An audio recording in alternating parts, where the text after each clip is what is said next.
کہ بھئی دیکھنا مسجد کا کیا کریں. انہوں نے کہا جی اس کی مرمت ہونا ضروری ہے. میاں جی کہا کرتے تھے انہیں, میاں جی مرمت ہونا بہت ضروری ہے ورنہ یہ تو گر جائے گی. تو انہوں نے کہا اچھا اس کی صفائی کرنا شروع کر دو. شروع کر دیا صفائی کرنا. پھر جو ہے اس میں وہ موزک لگوانے کا سلسلہ شروع ہوا. تو ہمارے یہاں 10 روپے کوئنٹل کا بھاؤ تھا گنے کا, 10 روپے کوئنٹل. چودھری چرن سنگھ اور جو ہے ہمارے یہاں یہ چیف منسٹر تھے, چودھری چرن سنگھ ہوا کرتے 70s کی بات ہے, 77 یہ 72 کی یا 71 ایسا کچھ تھا, 71 کی بات. تو جو ہے آخر کا موسم چل رہا تھا, فروری کے بعد کا. گنے کی فصل ختم ہونے والی ہوتی ہے, کچھ 1-2 مہینے بس باقی ہیں. آخری جو بعد کے گیہوں کاٹ کر جو گنا بویا جاتا ہے اس کے وہ بن جاتا ہے اس زمانے میں. تو کچھ یہ ہو رہا تھا کہ بھاؤ بڑھ رہا ہے کریشروں میں, سلفر پلانٹ میں, تو مل والا بھی کچھ بڑھانا چاہ رہا تھا.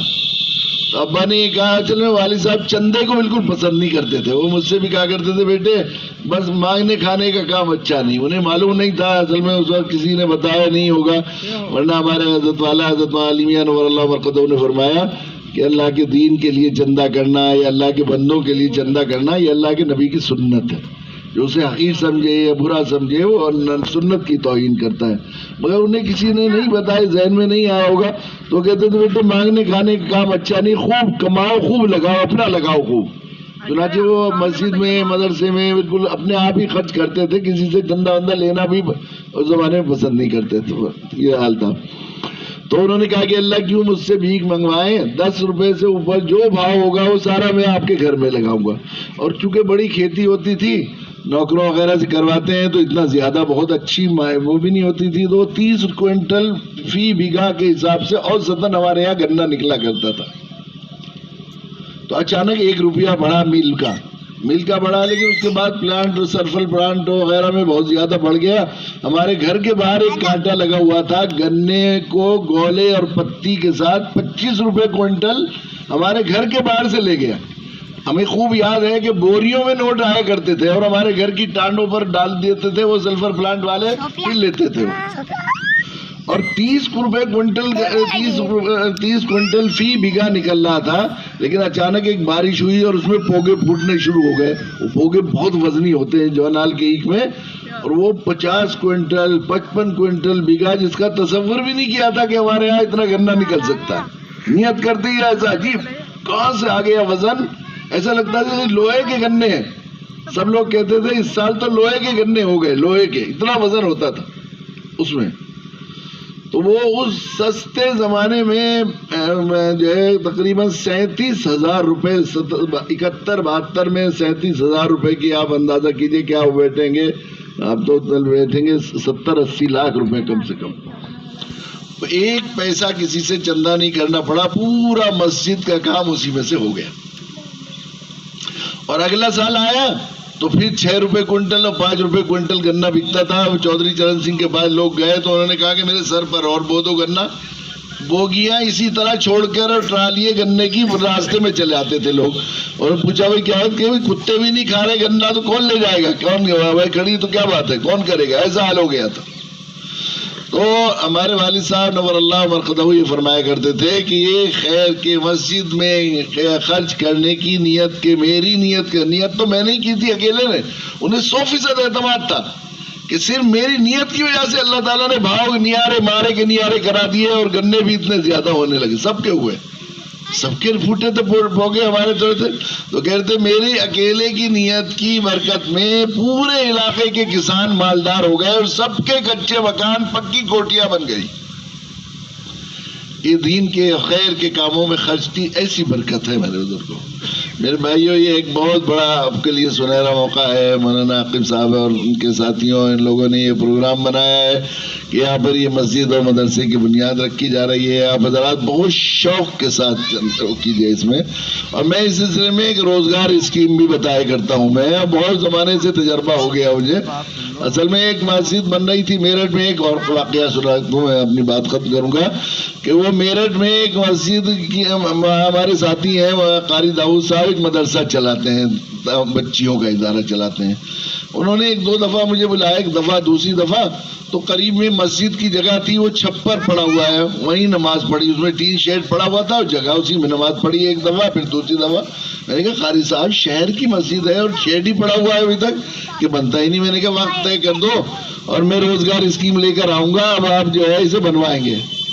تو انہوں نے کہا کب بتا دیجیے آپ، تو انہوں نے اگلا ہفتہ ایک دو ہفتے کے بعد وہ ہوا، تو میں نے کہا بھائی دیکھو روزگار اسکیم کے لیے آیا ہوں میں، اور میں پھلت سے رہنے والا ہوں، میاں جی میرے والد تھے حاجی صاحب، علاقے میں پوچھ لینا کہ ہمارے خاندان میں بھی کسی نے جو زبان دے دی ہے کبھی اس کے پیچھے نہیں ہٹے۔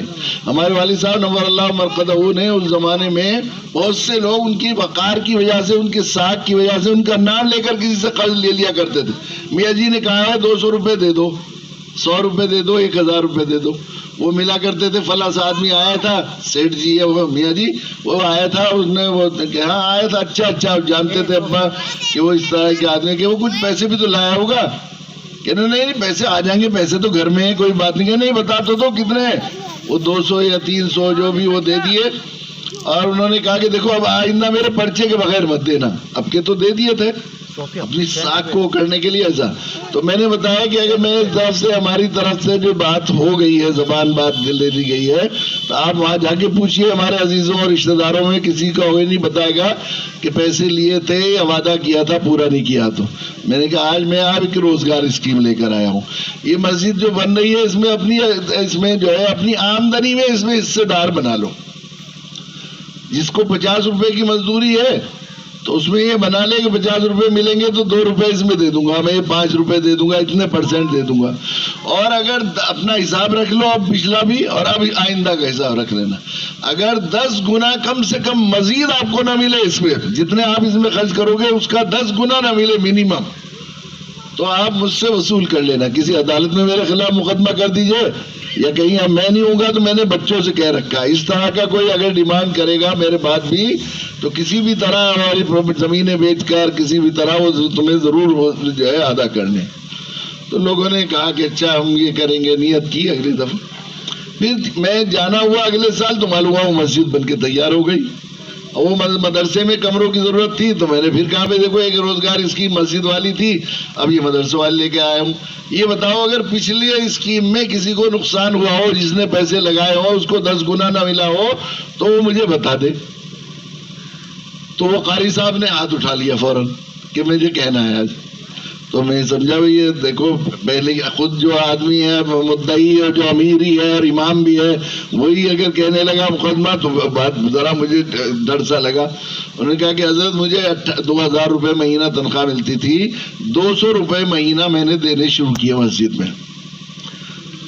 2 مہینے ہوئے تھے، تیسرے مہینے آئے وکیل صاحب ہیں، وہ آئے اور آ کر کہنے لگے امام صاحب آپ پر لوگ اعتماد کرتے ہیں، کسان بھی اعتماد کریں گے، لوگ بھی اعتماد کریں گے، ہم وہاں سمر گارڈن میں ایک کالونی کاٹ رہے ہیں، وہاں سے کسانوں سے زمین لینی ہے، وہ بھی آپ کے نام پر ادھار دے دیں گے، اور جو زمیندار خریدار بھی بالکل اعتماد کریں گے کہ دھوکے کی زمین نہیں ملے گی امام صاحب مولانا ہے تو آپ وہاں آ کر آدھے گھنٹے بیٹھا کریں روزانہ، اور آپ کی جو ہم 5% کی پتی ڈالتے ہیں اس میں، وہ ڈال دی انہوں نے، میرا جانا شروع ہو گیا بغیر پیسوں کے پارٹنر، بس ورکنگ پارٹنر بنا لیا ان کو۔ وہ کہہ رہے تھے کہ جب سے میں آپ تک آیا ہوں اللہ کے شکر ہے 20 لاکھ روپے بچ گئے ایک سال میں مجھے صرف اکیلے کو۔ وہ تنخواہ لینی بند کر دی میں نے، اور یہ 6 کمرے بھی بنائے مدرسے میں، مسجد میں تو لگائے میں نے، اتنی اینٹیں دی، اتنے اینٹیں دی۔ وہ جو وکیل صاحب تھے وہ بھی کہنے لگے کہ میں نے اتنا کیا تھا، 10,000 گنا بچا ہمیں، 10 گنا نہیں 10,000 گنا بچا، اب تو ہزاروں ہزار لوگ ہیں۔ تو میں آپ بھائیوں آپ سے بھی میں درخواست کرتا ہوں کہ اس روزگار اسکیم سے فائدہ اٹھائیے جس میں نفع ہی نفع ہے۔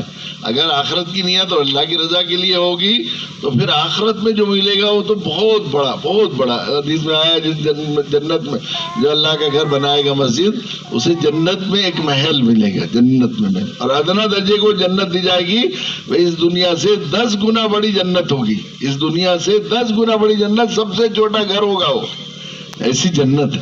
اور ایسے سچے کی بتائی ہوئی بات ہے جسے دشمنوں نے الصادق الامین کہا. جناب رسول اللہ صلی اللہ علیہ وسلم فرما رہے ہیں یہ بات، جن کو الصادق الامین کہا کرتے تھے، اور جو خود اپنی طرف سے کچھ نہیں، ما ينطق عن الهوى ان هو الا وحی یوحی، اپنی طرف سے کچھ نہیں کہتے مگر اللہ جو کہلواتے ہیں وہ کہتے ہیں. تو آخرت میں جو ملے گا وہ تو بہت زیادہ ہے یہاں کے حساب سے، لیکن دنیا بھی بنے گی، صرف آخرت ہی نہیں بنے گی، دنیا بھی بنے گی. اس لیے اس نعمت کو غنیمت جانیں آپ سب لوگ، والہانہ طور پر محبت کے ساتھ اور بہت ہی شوق کے ساتھ یہ مدرسہ مسجد بنائیے، اور اللہ تو جو ہے اسی لائق اب کریں گے. اس میں ایک بات اور عرض کرنی ہے مجھے، وہ یہ ہے کہ دیکھیے اللہ تعالیٰ نے، اللہ کے نبی صلی اللہ علیہ وسلم فرمایا الید العلیٰ خیر من ید السفلیٰ، دینے والا ہاتھ لینے والے ہاتھ سے بہتر ہے.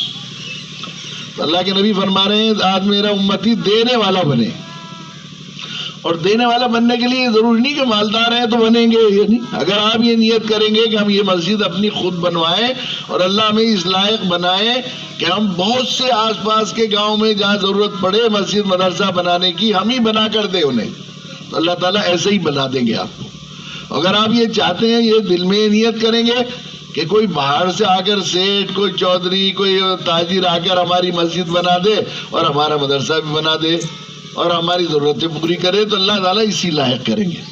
عزت کی عقل کی بات یہ ہے کہ آدمی اس لائق بنے کہ دوسرا خود بھی اپنا بھی کرے اور یہاں بھی بنائے اور دوسری جگہ بنائے.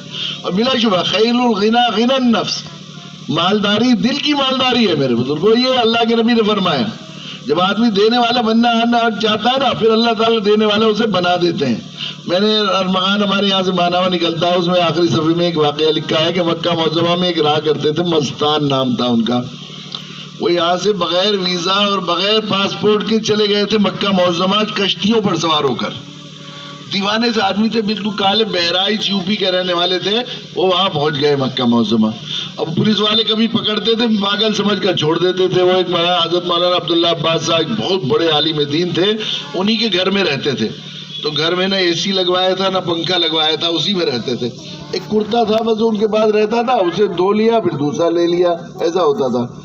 تو وہ وہاں زمزم ڈھویا کرتے تھے. لوگ زمزم پیتے ہیں، کاندھے پر 2 زمزم کی کینیں رکھی ہیں اور لوگوں گھر پہنچا دیا. تو کسی نے 10 ریال، کسی نے 20 ریال، کسی نے 30 ریال ان کو دے دیے. تو یہ زمزم ڈھونے کی وجہ سے ان کے کاندھے ایسے ہو گئے تھے جیسے بھینسے کے اور بیل کے کاندھے ہو جاتے ہیں اب ہل چلانے سے، ایسے ہو رہے تھے. تو وہ 3 تھیلیاں ان کی رکھی ہوئی رہتی تھی، یہاں ٹنگی رہتی تھی کرتے کے نیچے بنی ہوئی، وہ ہمیانی جن کو کہتے ہیں. تو ایک میں تو وہ یہ زمزم کی ڈھونے کے پیسے رکھا کرتے تھے. وہ کچھ لوگ ان کو مسکین غریب سمجھ کر صدقہ دیتے تھے، خیرات دان دیتے تھے، وہ ان کو الگ رکھتے تھے. اور کچھ لوگ ان کو اللہ والا سمجھتے تھے، بڑے صاحب نسبت ہیں، قطب ہیں، ابدال ہیں، ولی ہیں، ان کو ہدیہ دیتے. ان ہدیے کے پیسے الگ رکھتے تھے. اور ہدیے کے پیسوں سے وہ علماء کی خدمت کرتے تھے. ہمیں بھی اللہ تعالیٰ نے بیچاروں نے 2 جوڑے بنوائے تھے، خود لے گئے، کپڑا خریدا، پھر درزی سے سلوایا، ناپ دلوائی، مانے نہیں بہت. میں کہتا رہا کہ نہیں بنوانا ہے، وہاں سے گئے. اور جو صدقے کے پیسے تھے اس سے انہوں نے بہرائچ میں غریبوں، مسکینوں اور بیواؤں کی تنخواہیں طے کر رکھی تھی، ہر مہینے ملتی تھی. وہ ریال ہی لے کر آتے تھے، حاجی عمرے کو آتے تھے، وہ دیتے تھے. ایک ایکسچینج کی دکان ان کے پیسوں سے چل رہی تھی، پورے پیسے بدلنے کی دکان چل رہی تھی. اور جو زمزم ڈھونے کے پیسے تھے ان سے وہ مسجدیں بنواتے تھے. 37 مسجدیں بنوائی انہوں نے، 30 سال 37 مسجد. ندوۃ العلماء مولانا بھی ذکر کر رہے، بہت بڑا ادارہ ہے.